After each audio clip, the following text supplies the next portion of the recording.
Lotus Ayurveda India में आपका स्वागत है। मैं हूं उत्पल चौधरी। आज हम बात करेंगे, हमेशा आनंददायक नहीं होता ओरल सेक्स।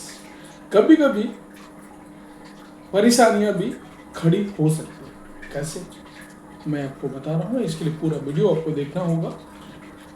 और चैनल अपने अभी तक सब्सक्राइब नहीं किया है तो चैनल को सब्सक्राइब करें, बेल आइकन की घंटी बजा दें, जिससे हमारे आने वाली नोटिफिकेशन सबसे पहले आपको मिले।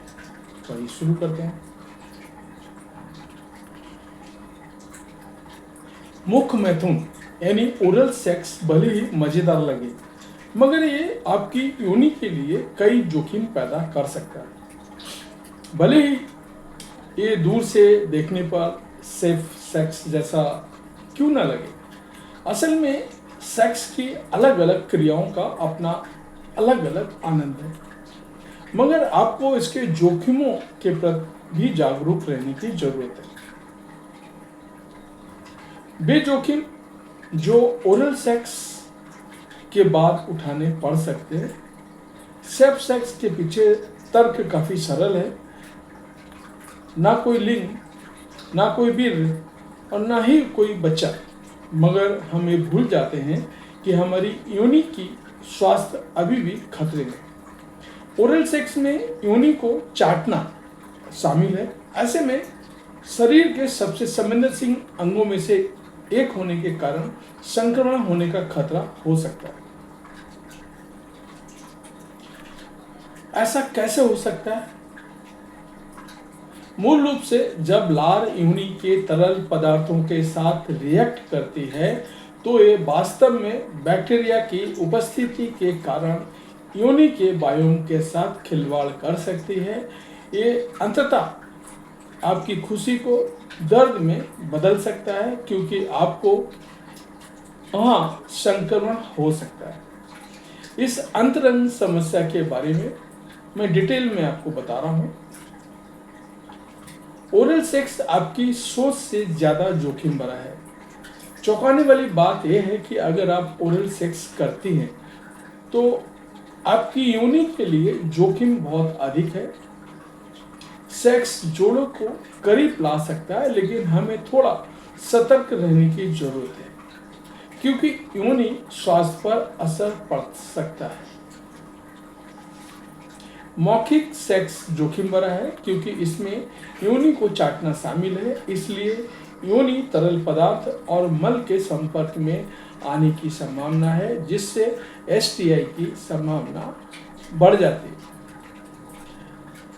एचपीवी या जननांग मौसाबी आमतौर पर देखे जाते हैं।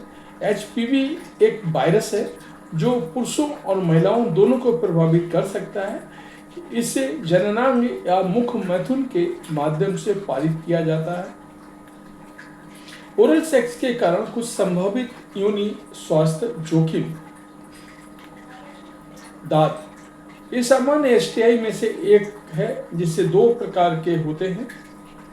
मौखिक दांत मुंह या नाक के आसपास छाले या ठंडे घाव, और जननांग दांत दर्द, खुजली, जननांगों पर छोटे घाव जो अल्सर और पपड़ी में बदल जाते हैं। इनमें से किसी एक एसटीआई से संक्रमित हो सकता है, या संक्रमित तरल पदार्थ किसी घाव, कट या अल्सर के संपर्क में आता है।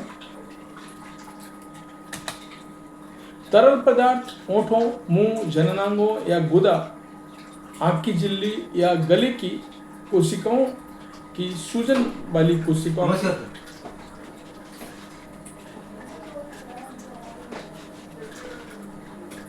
आंख की झिल्ली या गले की कोशिकाओं की सूजन वाली कोशिकाओं में जा सकता है। ये तरल पदार्थ को रक्त प्रवाह में जाने दे सकता है और व्यक्ति को बीमार कर सकता है।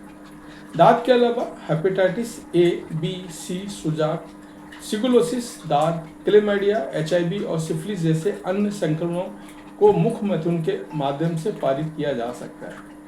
यदि आप एसटीआई या किसी अन्य संक्रमण से पीड़ित हैं तो तुरंत अपने स्त्री रोग विशेषज्ञ से परामर्श लें। लेकिन हर समस्या का समाधान होता है।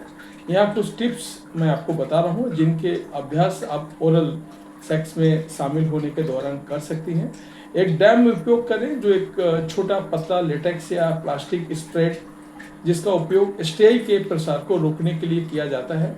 मूल रूप से ये योनि और मुंह के बीच एक बाधा के रूप में काम करता है। यदि आप देखती हैं कि आपके साथी के गले में संक्रमण है या मुंह में घाव या कट है तो मुख मैथुन से बचना चाहिए। अगर आप योनि के आसपास कोई एलर्जी या छाले हैं तो मुख मैथुन से दूर रहें, क्योंकि इससे समस्या बढ़ सकती है।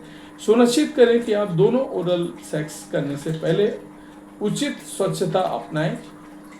तो ये था हमारा आज का वीडियो। कैसा लगा हमें अवश्य बताएं। धन्यवाद।